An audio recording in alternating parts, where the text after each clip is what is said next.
¿Qué tal, Domingo? ¿Qué tal, Richard? Pues nada, miran, es que me gusta tan poco septiembre. Yo creo que es mi peor época del año, la de la vuelta de vacaciones. ¿Ah, sí? Sí, O sea, porque la piel no está bien. yo- ¿Sabes qué pasa? Porque en la playa la piel se te altera. El cuerpo alterado de los excesos del verano. Ya, No sé qué ponerme, porque hace calor, pero también hace frío. sí, hace tiempo Yo de soy ver... más cuadriculada de lo que tú crees, aunque me veas así vestida de titiritera.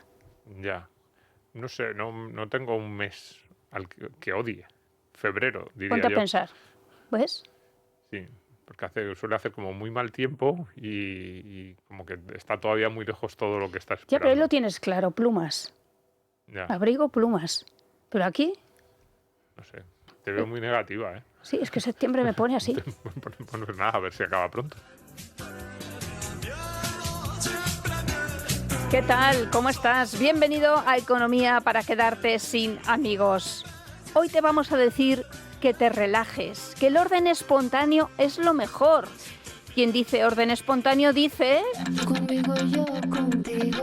Tú conmigo, yo contigo. Tú conmigo y yo contigo. Quien dice orden espontáneo dice el mercado, que no es otra cosa que Tú conmigo, yo contigo. Tú conmigo, yo contigo. esas 100 soluciones cortoplacistas, buenistas que se te ocurren o que justificas e imploras que haga el político, tienen que acabar. ¿Saben aquel que dijo que había que matar a todos los gorriones, destruir los nidos y romper los huevos porque se comían el grano? Y una vez muerto el gorrión, enemigo de la revolución, se les vino la rabia porque llegaron las plagas de langosta e insectos que los pajaritos mantenían a raya. No hay más orden que el desorden interesado del... Tú conmigo, yo contigo. Tú conmigo, yo contigo. Si eres de los que sabes cómo el mundo iría de la leche, de los que de un golpe en la mesa acababas con las injusticias, caiga quien caiga, pues solo una cosa, cuando cedas a la tentación de dirigir a la masa hacia la gran solución, piensa en lo que le pasó en los años 60 a un gorrión. Hoy vamos con una nueva forma de ver. Tú conmigo, yo contigo. ¿Qué tal? ¿Cómo estáis? Bienvenidos a Economía para quedarte sin amigos. ¿Qué tal, Domingo? ¿Qué tal, Richard? Estamos de acuerdo en que es una pedazo de canción, ¿verdad? Sí, Y un pedazo de grupo. Yo como quiero regodearme en mi depresión, digo, pues hoy Joy Division. correcto. Sabes que siempre estaba como apenado Sí. y triste. Pero Y hablaba de la muerte. Pero el nombre del grupo no va de eso, ¿no? A ver, pues sí, ¿sabes? Joy Division es como la división feliz, Claro. pero realmente alude al grupo de judías esclavizadas sexualmente por los nazis. Ah, Porque vale. estos grupos que O sea, son ya- de la ya estaban época... marcados desde el inicio. desde Claro, que de se hecho les fundaron. criticaron mucho por este Por el nombre. nombre, ah. Pero claro, piensa que son generaciones que viven mucho más reciente que nosotros la Segunda Guerra Mundial y todo el Holocausto. Ya, Y todo lo que sucedió en Europa, que fue muy tremendo, y también Sí. el comunismo. Y ellos tenían una visión bastante oscura. Pero bueno, aquí tiran de humor, y de ironía, de sátira. ah, vale. Sí. Bueno, pues nada. Y bueno, yo adoro a Joy Division. Porque son un poco amargados también. Claro, y bueno, y porque son los creadores del post-punk, porque con ellos también luego nació The Cure, porque se forman como se formaban los grupos antes. Van a ver un concierto de los Sex Pistols y dicen yo quiero tocar, y entonces tú cómprate una guitarra, tú te compras un bajo, yo me compro una batería, y así vamos a empezar a tocar. El de la batería, justo antes de la presentación del grupo, dice, mira, mejor yo hago de representante del grupo y no toco la batería. Y aparece otro batería que tampoco cuadra, y luego después aparece otro batería más que tampoco le cuadró al grupo. ¿Y sabes lo que hizo el grupo? Pues iban en una furgoneta todos y le dijeron, ay, bájate un momento, que es que creo que se ha pinchado la rueda. Y cuando estaba allí, arrancaron la dejaron furgoneta y lo dejaron tirado. Bien. En fin, Pues, la historia más triste de este grupo, si todo va un poco así, es la de Ian Curtis, que murió con 23 años, se suicidó, justo cuando iban a empezar la gira por Estados Unidos. Y él sufría epilepsia y decían que en los conciertos bailaba así, como que le daban espasmos precisamente porque en alguno le dio un ataque de epilepsia. Ahora no pasan estas cosas. Ahora No, ahora es salen todo ahí más las, normal, todo más las normal. guapas estas, la Lola Índigo y esa, Sí. y estas No, no... no les pasan cosas raras. Bueno, pues nada. nada. Estos son como nosotros, que no les importaba quedarse sin amigos. Sí. Ya me has amargado a mí. Yo venía aquí tan feliz entre tu odio a septiembre y estos majetes Joy a los que Division. ha puesto. Bien, bueno, centrémonos en lo nuestro, en con quién nos vamos a enemistar hoy, hablando de economía. Sí. Y además, este programa va a ser un vivero de enemigos. Sí, Porque queremos que cunda, ¿verdad?, el ejemplo. eso es. Si queremos... Si nosotros lo hemos hecho, tú también Hicimos puedes. hace unas semanas un programa sobre principios liberales que lo centramos más en la cuestión política. Sí. Hablamos de libertad, de igualdad, de la relación entre la democracia y el liberalismo. Eso es para que yo hable con mis amigas del parque, con Rebeca y Elena. Eso es, defendimos el valor moral de la propiedad privada, que es Y con verdad Verónica. que también tiene una utilidad, es más eficaz, pero también hay un valor moral detrás de la propiedad privada que nos garantiza la libertad. Pero parece como que nos quedó, no hablamos tanto de economía. Es verdad, bueno, todo tiene relación con la economía, también la igualdad, la propiedad, pero se nos quedó ahí. Y teníamos pendiente un programa de principios liberales económicos. O por qué funciona el mercado y no funcionan otras alternativas, por qué funciona el capitalismo y no funcionan otras formas de organizar la sociedad desde un punto de vista económico. Y sobre todo lo que queremos es algunas de esas respuestas que muchas veces nos dan nuestros amigos más de izquierdas, más intervencionistas, y que parecen como muy de sentido común, decirles no. Puede que a ti te suene como de sentido común, pero es absurdo. Es un poco, iba a decir, es una estupidez. Que sí, que no sí. le digamos eso a nuestro amigo, pero sí, no tiene ningún sentido y no es así como funciona el mundo. Y si lo piensas un poco, te vas a dar cuenta de que la frase de aparente sentido común en realidad no tiene ningún anclaje con la realidad. Así que contra esas frases, hoy 4 grandes frases, 4 grandes principios, vamos a tratar de desmontarla también un poco pues para que nuestros oyentes a lo mejor le puedan dar el episodio a uno de estos amigos y decirle, mira, por esto estás Claro. equivocado. Y además, el liberalismo, la economía liberal, los principios liberales son como la técnica de improvisación del teatro, que tiene 4 trucos. Sí, Una vez que los manejas, ¿verdad? Sí, eso es cierto. Es verdad que a veces son un poco contraintuitivos y eso yo siempre lo digo, ¿eh?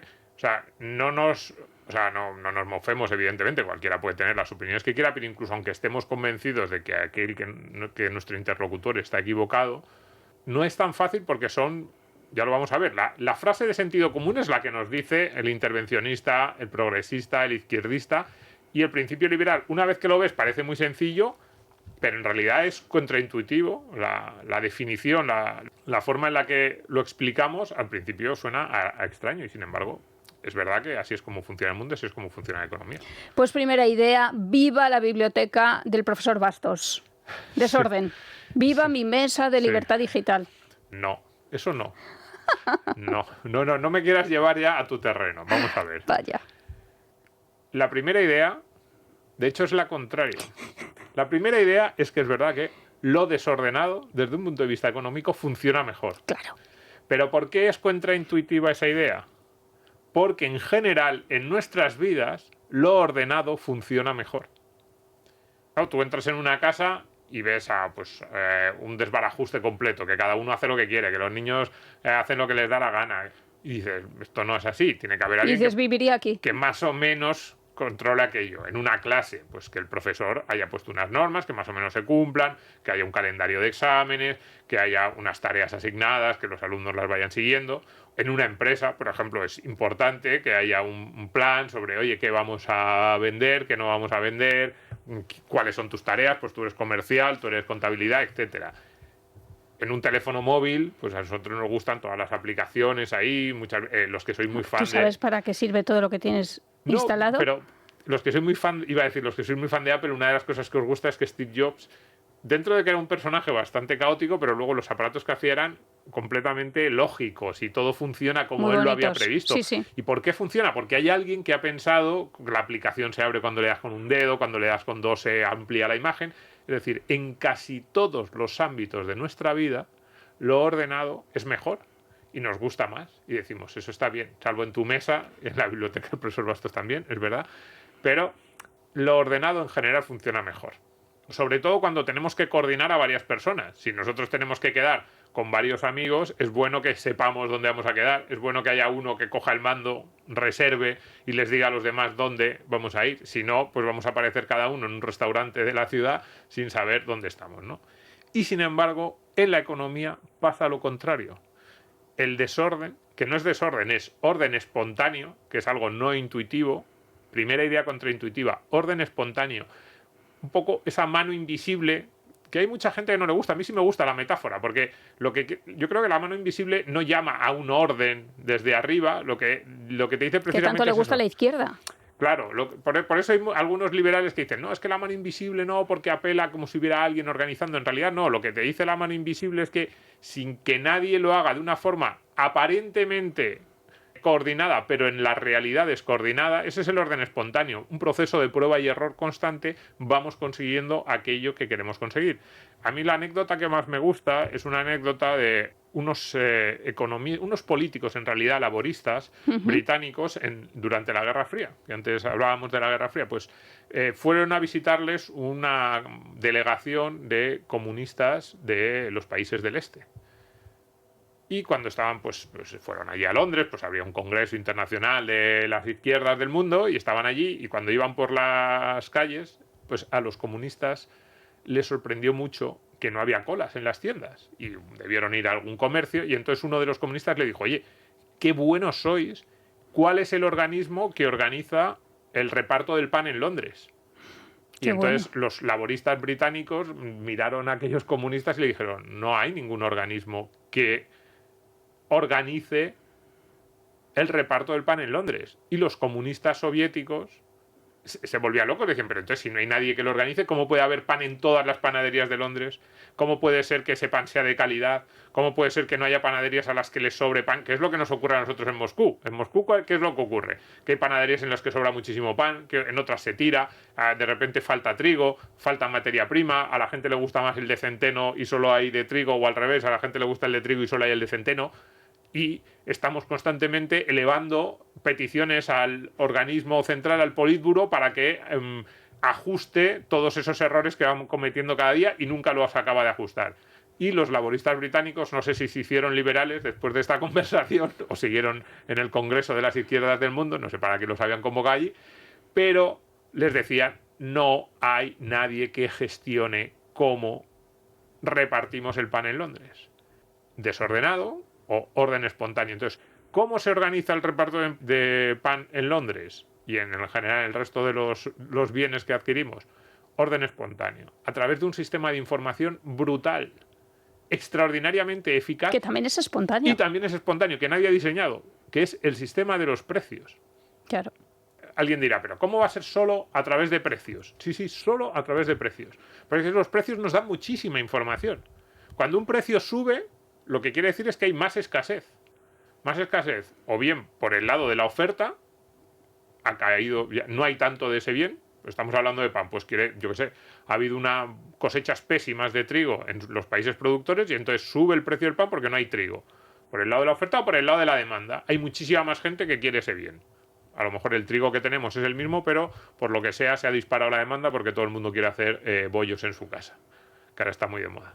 Entonces, ¿cuál es el mensaje de ese precio que sube? Pues hay muchos. En primer lugar, mensaje a mucha gente que a lo mejor tenía un gimnasio, que le dice, no, que allá la gente pasa en los gimnasios, que lo que quiere es comer bollos, que cierren el gimnasio y que abren una panadería. Posible mensaje. Desde el lado de la oferta, lo que hacen es un mensaje de produce más de esto. ¿Está subiendo el precio del pan? Oye, produce más. Claro, te va a interesar. Claro. Deja de plantar berenjenas y pon trigo en el campo. Vas a ganar pasta. Busca alternativas. Oye, pues a lo mejor ofrece a tus clientes pan de centeno, pan de maíz, de otras cosas, y economiza en su uso. Oye, a lo mejor hasta ahora todos los panes que tenían eran 100% trigo, ahora ha subido mucho el precio, los consumidores no pueden, pues a lo mejor empieza a hacer pan que sea 80% trigo, 20% centeno. Ya, desde el lado de la oferta son todo mensajes de la gente quiere más de esto. Y trata de proveérselo o trata de ofrecerle alternativas en las que haya menos de ese bien que te está subiendo el precio. Y desde el lado de la demanda es lo mismo.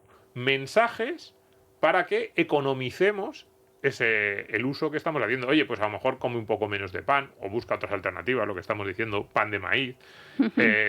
Reduce, si ibas a hacer una magdalena, pues a lo mejor utiliza otros ingredientes o busca otras recetas. Entonces, de esa manera, a nosotros nos parecerá increíble, pero y solo eso sí, suben los precios. Estamos constantemente recibiendo informaciones todos sobre precios que suben y bajan. Y eso nos hace reaccionar, tanto como productores como consumidores. Y de esa forma estamos constantemente equilibrando o tendiendo. El equilibrio no existe nunca. A mí no me gusta el concepto de equilibrio porque parece que hay un momento en el que ya llegas a la situación final en el que todos estamos quietos. No, pero estamos siempre tendiendo, equilibrando esa situación, ajustándonos. Claro, y luego el mundo no es perfecto. No. De esta forma es verdad que seguramente mucha más gente comerá pan.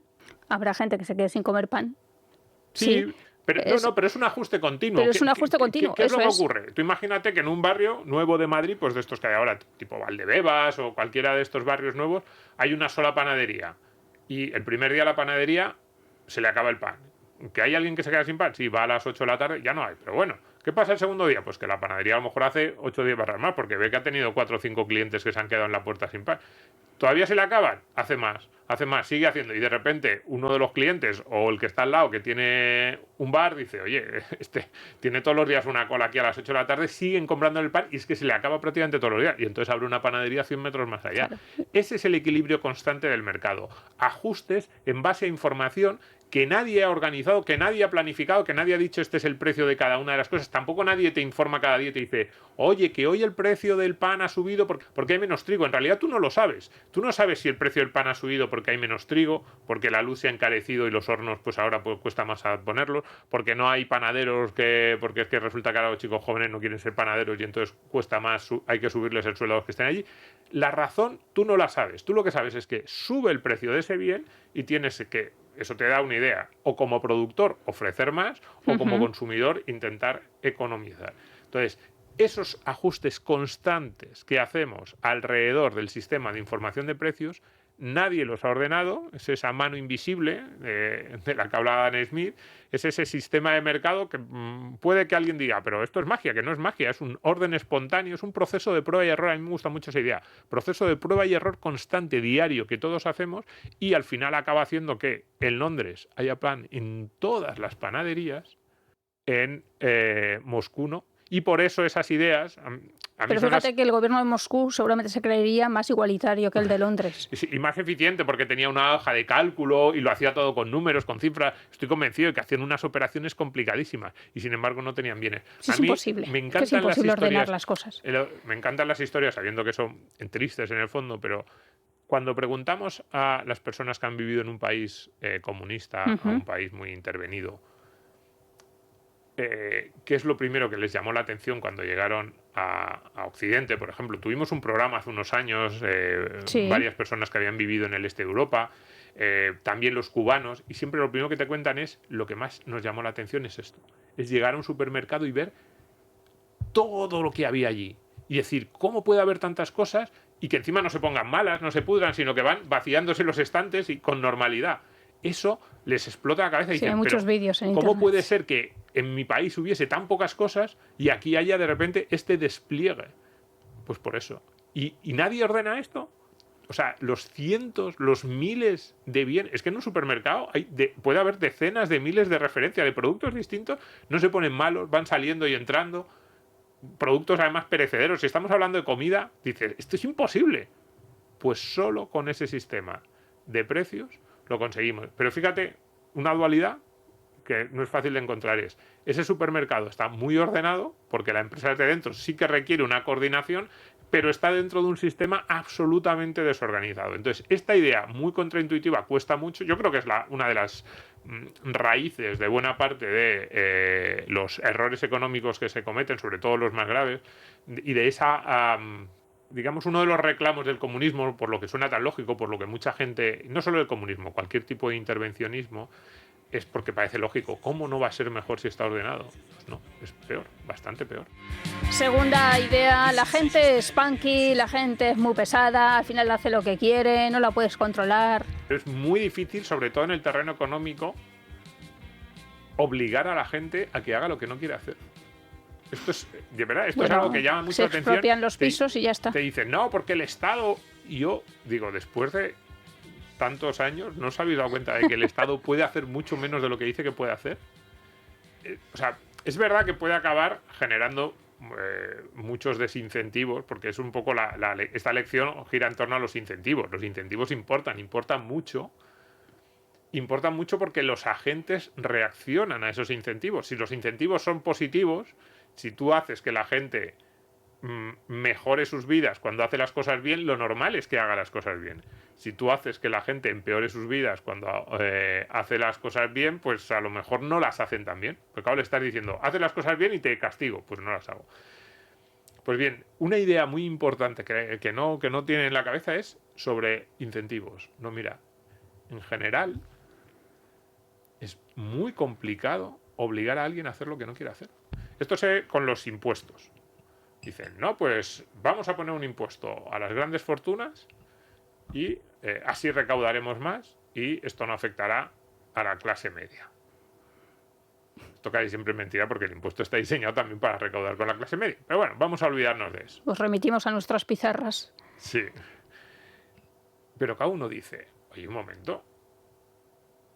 Tú puedes poner el impuesto a las grandes fortunas. Lo que no puedes es obligar a la que la gran fortuna siga siendo gran fortuna, por ejemplo. Oye, a lo mejor se lo gasta todo. Claro, si dices, todo el dinero que te gaste, o sea, todo el dinero que ganes y que no te gastes y que lo acumules en el banco, le voy a poner un impuesto. Pues entonces a lo mejor se lo gasta. Claro.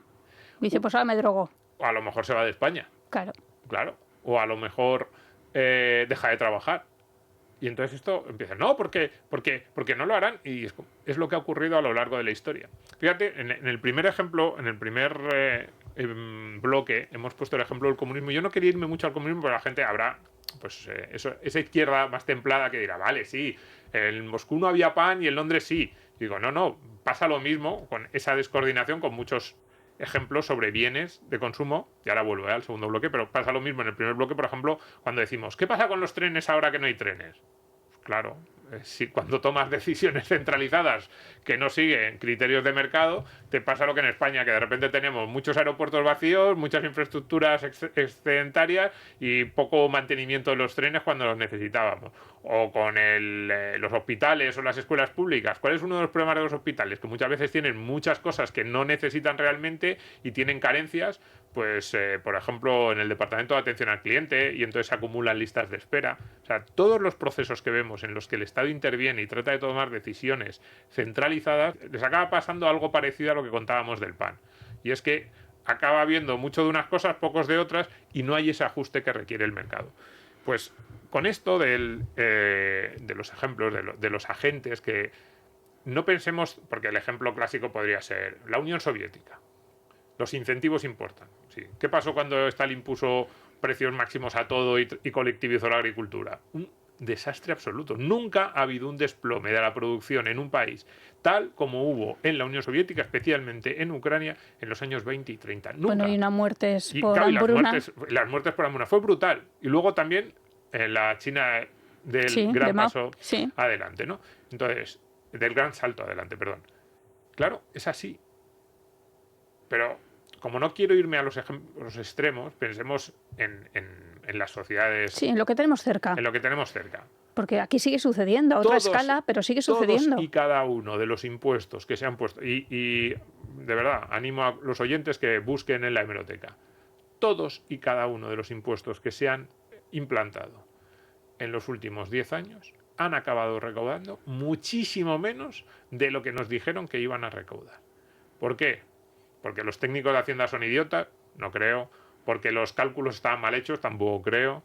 Porque ¿cuál era el problema? Que planteaban la recaudación del impuesto a efectos estáticos. Hacían una foto y decían, ¿cuántas grandes fortunas hay en España? 100.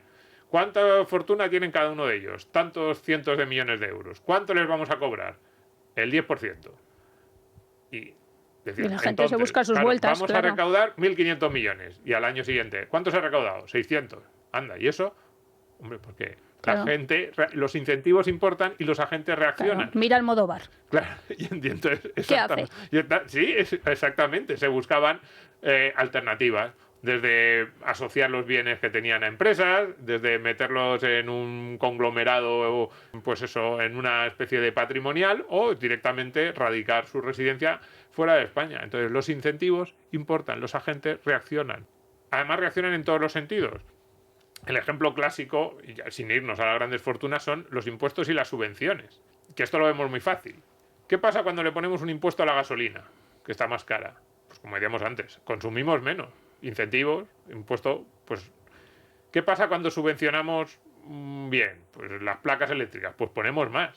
Entonces, esto que lo vemos con los impuestos al consumo, yo creo que más o menos todos vemos que es así. Si le pones un impuesto a la gasolina, vamos a consumir menos. Si le pones una subvención a la placa solar, vamos a consumir más placas solares.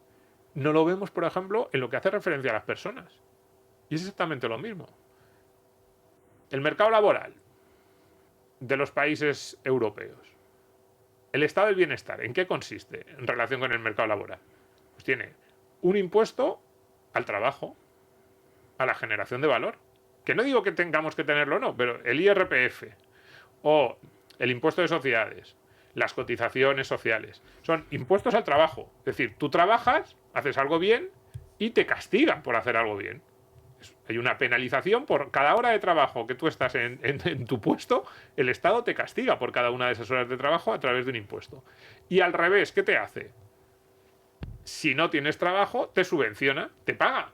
Es así, de eso va el estado del bienestar. O sea, no estoy diciendo ninguna sorpresa, de verdad, esto no es ideológico. Esto es una definición de estado del bienestar, es castigar al que hace cosas, penalizándolo, Sí. y premiar al que no hace nada. Otra cosa es que digamos, eso es necesario porque es que el que no hace nada en realidad no es culpa suya, sino que no tiene trabajo por mala suerte. Ahí podríamos entrar. Claro, que lo menos lleva 30 años trabajando y justo le despiden, vale. Esa es la otra discusión. Pero que no es incompatible que no cubrir es- a esta persona que pasa por una época que no tiene trabajo frente a mucha gente que le estás incentivando a quedarse en su casa, Pero fíjate, mano sobre mano. pero esa es la segunda derivada que tienes toda la razón, pero esa es la segunda derivada. Pero esa ya es la cómo hacer para diseñar un estado del bienestar justo, eso podría ser otra cosa. Pero que el estado del bienestar consiste en castigar al que hace algo, ponerle un impuesto a su trabajo, Ese que es el mensaje, sí, sí. cada hora que pasa en su trabajo tú le estás cobrando por esa hora que pasa en el trabajo y al mismo tiempo subvencionar al que no hace nada, eso es definición de estado del bienestar. Además así nos lo dicen. Es del que más tiene al que más lo necesita. Bueno, pues eso estamos haciendo. Entonces, ¿qué ocurre cuando tú haces eso? Pues como en la gasolina y en las placas solares, vas a tener menos de aquello que estás castigando. Si estás castigando las horas de trabajo, vas a tener menos horas de trabajo, menos producción, menos crecimiento económico y vas a tener más de aquello que estás subvencionando, ¿sí? Placas solares y gente que no trabaja, porque tú estás pagando por una cosa y castigando la otra. Entonces, simplemente que sepamos que los incentivos importan. En un sentido, pues si le pones impuestos a las grandes fortunas, a los ricos o a los empresarios, lo normal es que tengan menos grandes fortunas, menos ricos, menos empresarios. Y también funcionan en el otro sentido los incentivos, y es que la gente reacciona a cada uno de esos castigos y premios que tú Sí, les das. a la intervención. A la intervención. Entonces, solo que lo sepas, porque la gente cuando siempre está respuestas. Pues si tenemos un agujero en las pensiones, cobrémosles a los que más ganan. Y entonces, solo, como... Claro, y los que más ganan dicen, pero me mandas la milicia a mi casa. Eso es. No, y a la frontera. Claro, como y a- la guerra civil. y a la empresa, no. A ver, si fuéramos al extremo, pues sí hay que hacerlo, se hace, que en ocasiones, cuidado, ha habido políticos en España que han estado en el gobierno que han dicho, pues si tengo que intervenir una industria, le intervengo. Esto se ha dicho en España en las campañas Pues sí que electorales sí. en los últimos años. La izquierda, Podemos, Sumar, lo ha hecho. Dices, pero ¿tú qué te crees? Entonces, que el empresario va a seguir ahí, que lo puedes hacer. A ver, Stalin mandó a las fuerzas de choque y los campesinos preferían quemar el grano, preferían matar a sus animales antes que dárselo a los enviados del Politburo. ¿Qué te crees? ¿Que va a ser diferente? Entonces, pero yo ya digo que ni siquiera quiero ir a esos extremos, que es verdad que es un extremo, se ve muy bien el ejemplo porque es como la forma más evidente de ver lo que ocurre cuando tú pones esos desincentivos. Pero sin llegar a eso, tú en España, un país occidental, en la Unión Europea, intentas poner esos impuestos que en ocasiones se dicen en España, y no solo esos impuestos, subvenciones, que en ocasiones se dice en España que vas a poner, y tú puedes poner el impuesto. Lo que no puedes es obligar al que en teoría te va a pagar el impuesto a que te lo pague, a que resida, a que siga teniendo la empresa abierta, a que siga trabajando las mismas horas. todo eso ya no es tan fácil. Pues eso les explota la cabeza. Es que yo puedo, es que el Estado puede mucho menos de lo que se cree. Como me gusta la oscuridad. Sí. Lo que hacemos en las sombras, ¿no has visto esa serie? No, La tienes que ver, mi favorita. no veo series, pero vale, me lo apunto. Bueno, pero de mearme de risa, No, o sea, tampoco es necesario llegar a esos extremos. en fin, que voy a mandar un saludo a José, que es el padre de Mario, compañero de mi hijo, que me está escribiendo ahora. Le he dicho que ahora le llamo. O sea, estás Y con el WhatsApp ahí. ha sido un mensaje súper pequeño. Venga. Y les he contado que trabaja en una empresa de DVDs. No, pero A mí me encanta. me parece mitiquísimo eso. Claro que sí. Además, es una reivindicación. Mira, está bien el mensaje de WhatsApp solo por este comentario que has hecho. Porque ese comentario es una reivindicación de todo lo que dijimos en el punto 1 sobre la no organización del PAN en Londres. Nunca un politburo mantendría ahora mismo una empresa de DVDs. Hace ya años, fíjate, lo que habría ocurrido con las empresas de DVD es que en el año 2008, 2009, 2010, cuando empezaban a ser superfluas, en la Unión Soviética las habrían mantenido. Porque como ya estaban y llevaban 20 años haciendo DVDs, habrían incluso incrementado la producción, habrían intentado prohibir las descargas, habrían hecho lo que fuera. Y se hubieran mantenido 8 o 10 años las mismas empresas de DVDs que había años antes de forma completamente artificial. Y de repente un día alguien habría dicho, oye, que estamos haciendo el idiota, que los americanos ya hace años que no tienen DVD. Y entonces las habrían cerrado todas también. Que ahora hay plataformas. Sí, pero y entonces alguien habría dicho, pues cerrarlas todas, ya no queremos ninguna. Y entonces de un día para otro las habrían cerrado. Y entonces todo eso hubiera sido absurdo. Los 8 o 10 años de mantenimiento artificial de una tecnología absurda que ya no servía de nada, pero también cerrarlas todas sería absurdo. ¿Por qué? Aunque a nosotros nos resulte llamativo, por las razones que sean, sigue habiendo empresas, sigue habiendo usuarios que quieren todavía DVD. quieren DVD. Entonces, es un ejemplo fantástico que en el año 2025 siga habiendo empresas que producen, que comparten, que venden, que utilizan el DVD. Es una explicación perfecta de lo que es el mercado. No hay muchas menos que hace 20 años, no ha pasado tampoco nada, simplemente el sector se ha ido ajustando, las empresas que antes se dedicaban a DVDs pues ahora se dedican a otras cosas. Y tampoco has tenido que cerrarlas todas un día y decir, ahora, ya está, pasamos de todas las tiendas. No, hay algunas tiendas, algunas productoras, algunos comerciantes que se mantienen en el sector. Fantástico. Pues pero ahora sí, deja el WhatsApp, ¿eh? Vale.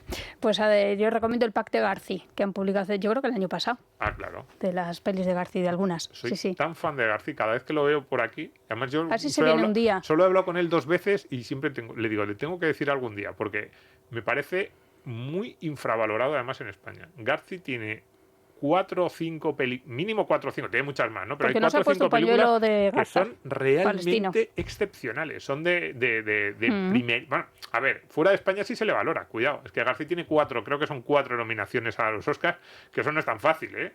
Aparte del que ganó, pero a lo mejor ganar uno, va, me dio suerte. No, tener 4 nominaciones, como tiene él, y películas excepcionales. A mí me gustan mucho las pelis de García y creo que no se les da el valor en España que merecen. Pero bueno, volvamos a lo nuestro. Bien, vamos con las consecuencias de segundo grado. Sí, otro mensaje para ese amigo Qué progre. técnica soy, ¿eh? Sí, ese mensaje para ese amigo progre que dice, oye, yo lo que proponía era esto. Si ha ocurrido esto otro, no es culpa mía. Mensaje, sí, es culpa tuya. No, pero es que yo no quería, yo apoyaba a un partido político que ha aprobado una ley que establecía precios máximos al alquiler. Yo no tengo la culpa de que no haya vivienda. Sí, tienes la culpa. Dale otra pensada. Sí tienes la culpa. Tú no, a lo mejor es el ministro al que tú votaste, pero sí tenéis la culpa. Es una concepción mítica, utópica del mundo. Claro. Frente a la real. Es un poco como decíamos antes de los impuestos, de vamos a recaudar tanto si le ponemos un impuesto a los ricos, como pensar que los ricos van a seguir ahí, que no van a ajustar sus acciones a tus incentivos, a lo que tú le estás proponiendo. Pues esto es un poco lo mismo con esas consecuencias de segundo orden, un poco lo que lo que se ve, lo que no se ve, pues un poco va por ahí, ¿no? En primer lugar, claro que la gente se ajuste y claro que las derivadas de segundo orden son culpa tuya. Entonces, la regulación, esta idea de la izquierda de cuando yo prohíba algo o cuando yo lo regule, ya no ocurrirá. Entonces, el primer mensaje es casi siempre ocurre, pero más caro o más escondido. esto también lo vimos un poco con lo de las entradas. Voy a prohibir la reventa y ya no se va a producir la reventa. Bueno, Claro que se va a producir la reventa. Lo único es que será en otras páginas, con otros servidores que en vez de estar en España estarán fuera de España, a través de otros sistemas entregarán las entradas. sabes que me he quedado sin entradas de Radiohead. Sí, sé que eso ha sido un poco duro. Después de un mail, un código, otro código, venga para arriba, para abajo. Entonces, casi siempre ocurre. Si tú pones precios máximos, va a haber mercado negro, extraperlo, siempre. El mercado en eso es muy poderoso, porque el mercado somos todos pujando por bienes que nos interesan. Luchar contra eso es muy complicado. Y en segundo lugar, cuando dices esto, es que el mercado es muy poderoso, todo el mundo piensa en grandes empresarios, No. Somos todos los consumidores haciendo ofertas constantemente. Tienes más fuerza de la que tú crees, querido oyente. Muchísimo. Entonces, como los precios nos aportan mucha información, es muy difícil luchar contra esa información porque todos nos vamos ajustando. Y entonces, claro que hay constantemente consecuencias de segundo orden en muchas de las propuestas que nos hacen. Y sí que tienen la culpa. Dices, pongo el SMI, no va a pasar nada. Entonces, cuidado, lo que se ve y lo que no se ve. Si tú pones un SMI muy alto, ¿qué es lo que ves? Consecuencia de primer orden. La que les encanta a nuestros políticos y a nuestros intervencionistas, que hay unos cuantos trabajadores, los que ahora están cobrando el SMI, que cobran un poco más. ¿Qué es lo que no se ve? Consecuencia de segundo orden. Que puede haber trabajadores que tendrían un empleo con el anterior SMI o incluso con un salario un poco inferior al anterior del SMI que no lo tienen. ¿Qué es lo que no se ve? Siguiente derivada. Que ese trabajador, que si el SMI está ahora a 1.600, podría haber conseguido un trabajo a 1.400, dentro de 10 años a lo mejor estaba cobrando 3.000. Porque claro, su primer trabajo era 1.400, que es muy poco, sí, pero lo estaba cobrando, y luego poco a poco iba subiendo en la escala, y de repente, un día, claro, ya tenía 10 años de experiencia, cobraba bastante. ¿Qué pasa si ese trabajador dentro de 10 años no tiene un empleo o tiene un empleo extraordinariamente precario? ¿Es culpa de los que pusieron el SMI? Ellos van a decir, no, ¿cómo va a ser mi culpa? Yo lo único que quería es que no pagasen hace 10 años a nadie menos de el 60% del salario mediano. Yo hablaba de dignidad. Yo hablaba de dignidad. Pues este señor, 10 años después, no tiene un empleo estable gracias a tu dignidad. Y eso es así. No es culpa mía. Sí, es culpa tuya. Sí, Yolanda, sí. Es culpa tuya. Igual que muchas otras. Dices, yo cobro un impuesto para poner una carretera. La derivada número 1, la carretera está ahí. Dices, hombre, tenemos un bien, claro. La derivada número 2 es, ¿qué habríamos podido hacer los contribuyentes con ese dinero? Oye, que a lo mejor otro debate es decir si es mejor la carretera a lo que los contribuyentes hubiéramos hecho gastándonos el dinero por nuestra cuenta. Pero lo que no puedes hacer es obviar lo que no se ve. Y lo que no se ve es que efectivamente los contribuyentes con ese dinero habrían hecho otra cosa. Mira, yo siempre a lo mejor la habrían pienso invertido. en los túneles de la M30, lo bien que están ahora. Está Pero muy bien. qué pila de millones no nos hemos gastado ahí. Claro. Es verdad que está muy bien y podemos entrar en una discusión. Oye, además las obras públicas dan para mucha de esa discusión.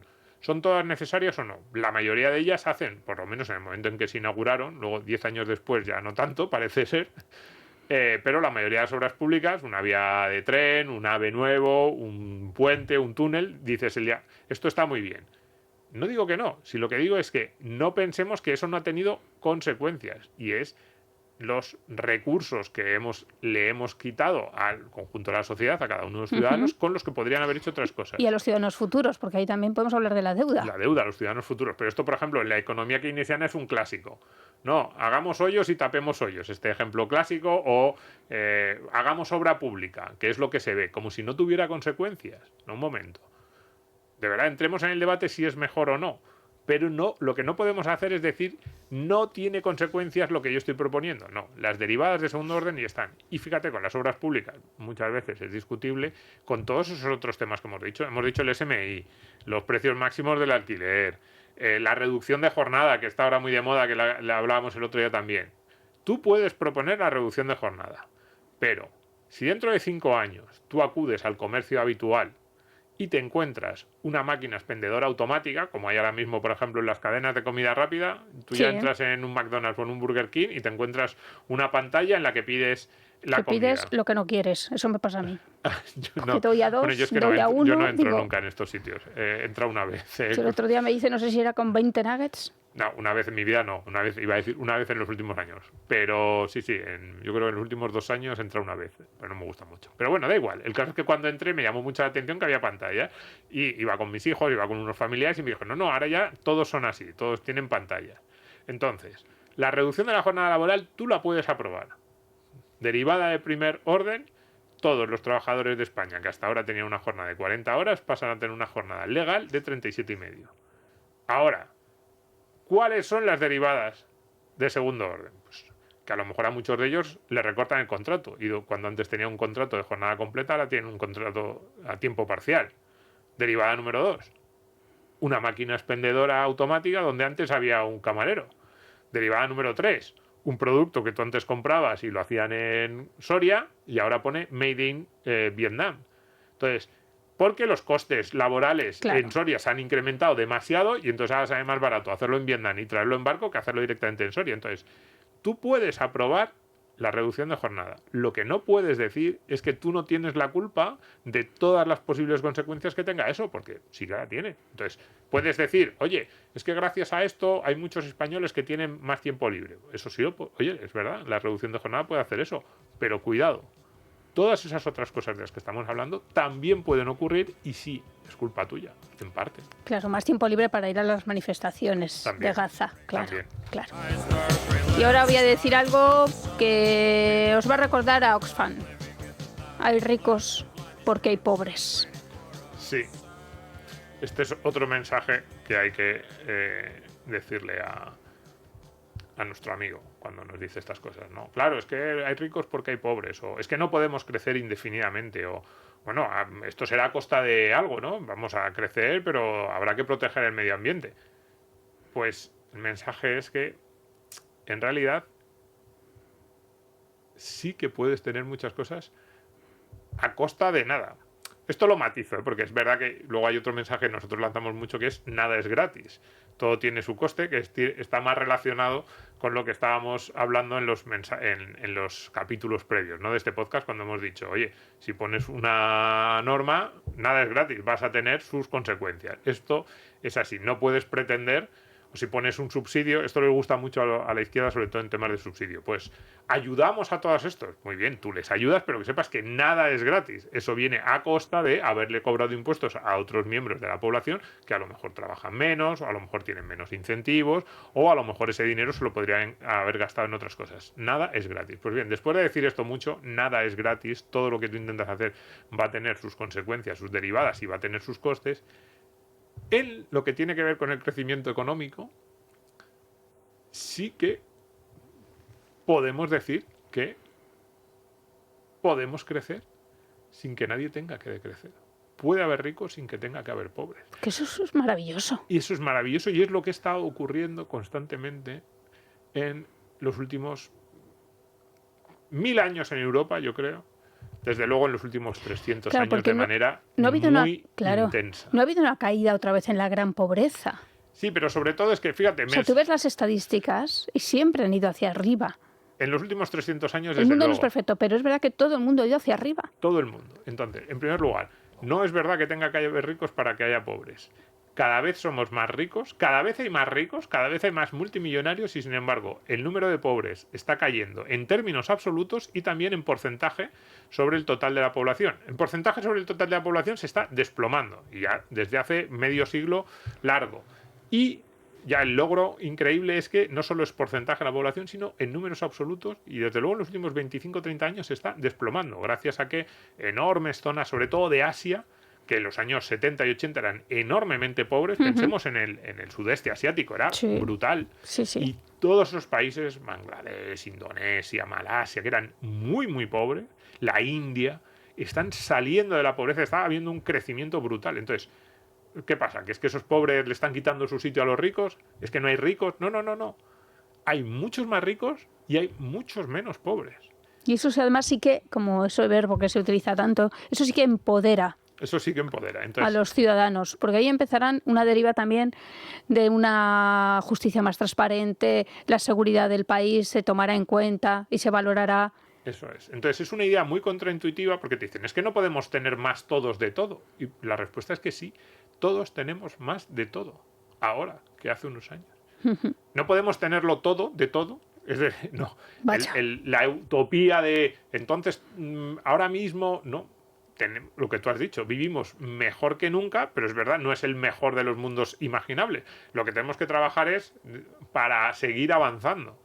No vivimos en un mundo perfecto, pero sí vivimos en un mundo mucho mejor desde el punto de vista económico y de bienestar material del que hemos vivido nunca en la historia de la humanidad. Y eso no ha sido necesario crear más pobres, crear carestía en determinadas regiones del mundo para que todos vivamos mejor. De hecho, esta idea es muy contraintuitiva de que los ricos no le tienen que quitar a los pobres. Esto pasa mucho cuando se habla, por ejemplo, de temas de colonialismo, de Occidente, por qué Occidente es tan rico. Y entonces, claro, es que Estados Unidos es rico porque explota a las naciones más pobres. Es que Estados Unidos, y pongo Estados Unidos porque siempre parece que es el pim pam pum, ¿no? El objetivo de todas estas quejas, ¿no? Es que Estados Unidos ha crecido tanto a costa de los recursos de otras naciones. Y a mí me gusta mucho, trayendo un poco los temas que estamos viendo, estos temas generales, a la actualidad, me ha gustado mucho las noticias alrededor de los aranceles de Donald Trump. No tanto por los aranceles, sino por lo que implicaban. Porque claro, cuando hemos visto los aranceles de Donald Trump, lo que ha hecho Donald Trump junto con los aranceles es plantear estas tablas en las que nos decía a dónde vendía Estados Unidos y de dónde compraba, y cuáles eran las relaciones, los intercambios comerciales de bienes y servicios de Estados Unidos al resto de los países del mundo.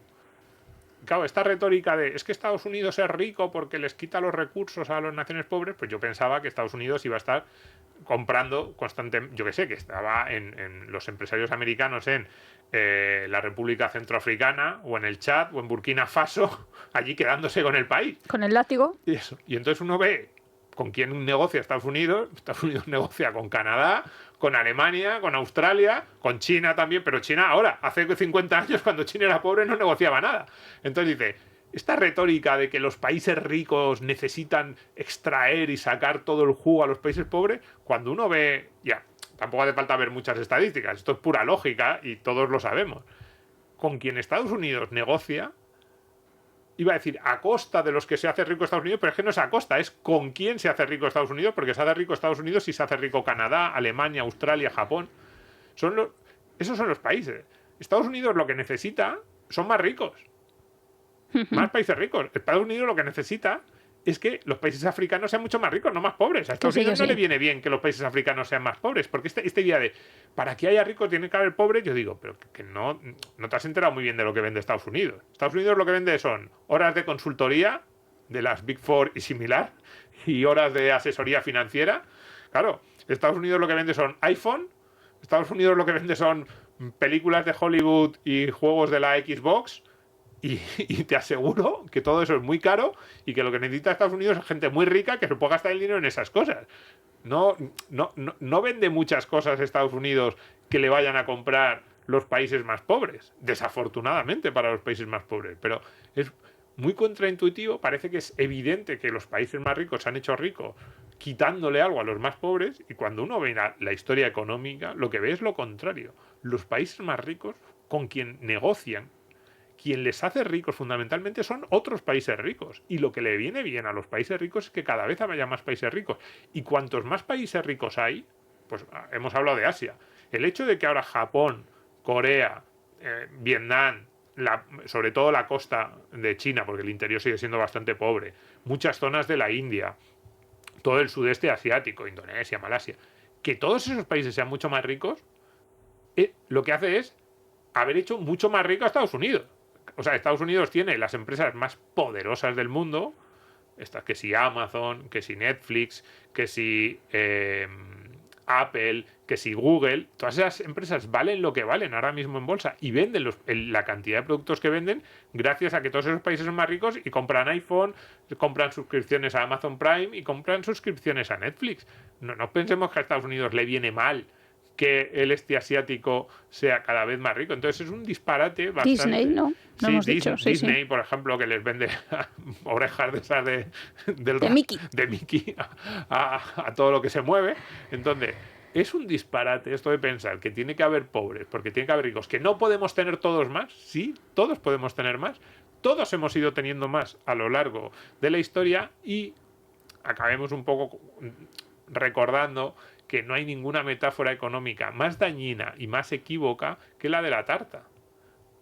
Tenemos que repartir mejor la tarta. Es que no hay una tarta, leches. Y si hay una tarta, es una tarta que cada año va teniendo más pisos, con lo cual sí podemos tener cada uno un pedazo más grande de la tarta, porque la tarta es cada año más grande. En términos personales, este sí que lo dedicamos un programa un poco a Amancio Ortega, a los ricos españoles, y lo dijimos, yo creo que es un buen ejemplo para traer aquí. Pensemos en esa idea que a mí me parece que también es muy gráfica, ¿no?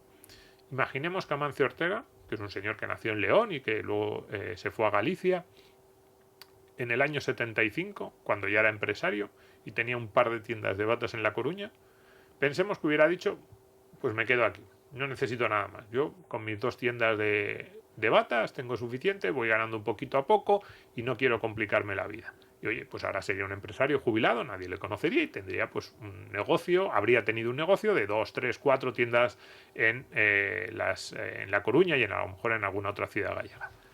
¿Habría una sola persona en España que sería más pobre? Perdón, que sería más pobre, no, que sería más rica en esa circunstancia. Es decir, ¿quién se habría beneficiado de que Amancio Ortega se hubiese mantenido solo con un negocio de 2, 3, 4 tiendas de bata? O veámoslo al contrario.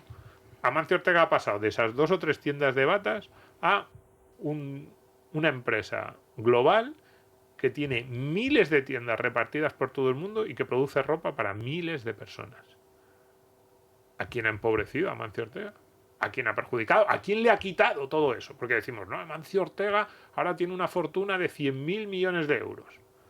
¿Quién ha perdido esos 100.000 millones de euros para que los gane Amancio Ortega? Y la respuesta, que es muy contraintuitiva, es nadie ha perdido nada para que Amancio Ortega tenga esos 100.000 millones de euros. Lo que ha hecho Amancio Ortega es crear valor nuevo, crear algo que antes no existía, y de ahí se ha ido nutriendo, de esas necesidades que iba cubriendo el consumidor que antes no estaban cubiertas, por ropa de calidad, que ha cambiado el concepto de temporada, que ahora hay novedades constantemente. Esa es la función del empresario. Por cierto, también le deberíamos dedicar un espacio en el programa a la función empresarial.